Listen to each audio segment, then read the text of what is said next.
Bonjour, c'est le Libre Masqué. Alors, aujourd'hui dans cette nouvelle vidéo, je vais vous parler de nouveautés. Plus ou moins nouveautés que j'ai découvert il n'y a pas très longtemps. Aujourd'hui, je vais vous parler en bande dessinée de Ces jours qui disparaissent de Timothée Le Boucher. C'est une bande dessinée qui parle du dédoublement de personnalité. On suit l'histoire d'un jeune homme, Lubin, qui va découvrir un jour en arrivant au travail qu'il a loupé toute une journée. Qu'il est arrivé le mardi et qu'il n'est pas venu travailler le lundi. On va découvrir que chaque jour, il va devoir sauter une journée car une partie de lui va prendre possession de son corps pendant toute cette journée. Et on suit l'histoire de ce garçon qui va essayer de découvrir qu'est-ce qui se passe, qui est cette autre personnalité et est-ce qu'il peut se soigner. Ensuite, en comics, aujourd'hui je vais vous parler de Miles Morales, Spider-Man.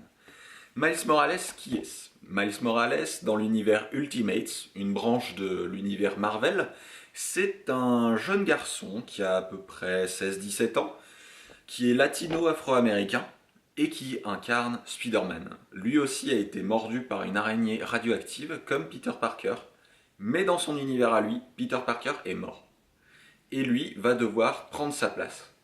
Étant un fan de Spider-Man, c'est assez drôle de le voir justement complètement fan à l'idée d'être un jeune parmi les héros. Il est complètement fan, un petit peu comme vous auriez pu le voir dans Spider-Man Homecoming qui est sorti cet été. C'est dans le même esprit, avec un nouveau héros qui est très très charismatique. Enfin, en manga, je vais vous parler de Fire Punch. Fire Punch, c'est l'histoire d'un jeune garçon qui s'appelle Annie, qui vit dans un monde où le monde est dans une période glaciaire à cause d'une femme qui s'appellerait la sorcière de glace, qui a instauré une ère glaciaire. Et on suit l'histoire de Annie qui va se retrouver pris dans un conflit. Lui a un pouvoir qui est de se régénérer. Il est, pour ainsi dire, immortel, on ne sait pas trop comment le tuer. Et il va se retrouver confronté à un homme qui, lui, crée des flammes qui consument tout jusqu'à ce que mort s'en suive.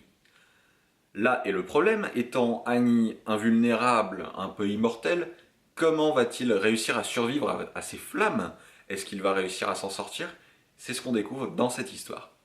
Beaucoup de clins d'œil à la culture cinématographique, si vous êtes fan de cinéma, un petit peu de Ridley Scott, de Woody Allen ou autre, vous pourrez trouver plein de petits clins d'œil, c'est assez marrant.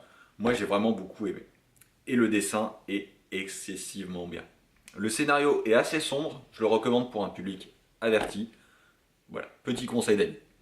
Merci d'avoir suivi cette vidéo. Même chose que d'habitude, n'hésitez pas à me lâcher des commentaires pour toute suggestion, pour m'améliorer ou pour améliorer la qualité pour vous. N'hésitez pas à me laisser des suggestions d'articles. Si vous avez un manga ou une BD que vous êtes fan, je peux en parler. Je peux essayer de découvrir avec vous. Voilà. Merci de m'avoir suivi et à bientôt.